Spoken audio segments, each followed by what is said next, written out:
নামাজ কলমা তো ছেড়ে দিয়েছো, এর কারণ এটা নয় যে তুমি বেনামাজি।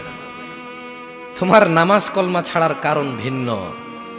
তুমি মনে করো আর কি তোমার মন চায় না, তুমি পারো না, তাই তুমি নামাজ পড়ো না। আসলে তোমার তাওহীদের সমস্যা। কোথায় সমস্যা? মানে আল্লাহ, কে? আল্লাহ তিনি যে তোমার হিসাব নিতে সক্ষম এবং তিনি যে তোমার হিসেব নিবে, তুমি এটা পরিপূর্ণভাবে বিশ্বাস করো না, তাহলে তো তুমি নামাজ পড়তে। তুমি মনে করো আর কি তুমি নামাজ পড়ছো না, তুমি গাফেল। এই জন্য তোমাকে বলেছি আল্লাহকে ভয় করতে হবে। ফর এক্সাম্পল, আল্লাহ নামাজ ফরজ করেছে। কে নামাজ ফরজ করেছে? আল্লাহ।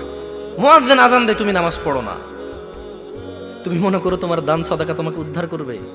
তোমাকে ভুল শিখিয়েছে। আমি মানুষ, ছোট হতে পারি। শোনো, জোর জবরদস্তি করে কিছু কথা আমাকে শুনিয়েও দিতে পারো, এখান থেকে নামিয়েও দিতে পারো। বলছি না তোমরা নামাবা, বাট এটা পারো। তবে মনে রাখবে, কথা যেটা বলে সেটা উল্টাতে পারবে না। কেন পারবে না জানো? কারণ এই কথা উল্টানোর জন্য তোমাকে কথা থাকতে হবে। মনে রাখবে, তোমার দান সাদাকা হিসেবই হবে না। তুমি কি মনে করো হিন্দু লোককে আল্লাহ প্রশ্ন করবে কিয়ামতে, এ হিন্দু, এতগুলা বুতকে পূজা করছিস, ঠিক আছে বল নামাজ কেন পড়িসনি? ও তো মুশরিক। বুঝুনি মনে হয়?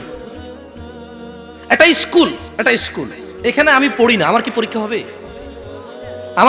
হবে? বুঝে দিতে পারিনি মনে হয়।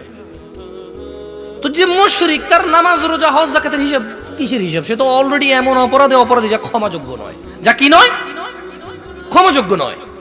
একজন বেনামাজি মানুষ, সে মনে করে নামাজ না পড়া শুধু নামাজ না পড়া, অথচ আল্লাহর নবী, যে একটু আগে বললাম, আল্লাহ বলেছে যদি তোমরা আল্লাহর ভালোবাসা পেতে চাও তাহলে রাসূলের অনুসরণ করো। রাসূল বলছে যে নিশ্চয়ই কাফের এবং মুশরিকের মধ্যে আর আমাদের মধ্যে পার্থক্য হচ্ছে নামাজ। তুমি মনে করো নামাজ না পড়া। ওই যে তুমি খুঁজে পাও না মুসলমান কিভাবে শিরিক করে, এই যে নামাজ না ছাড়লে শিরিক হয়।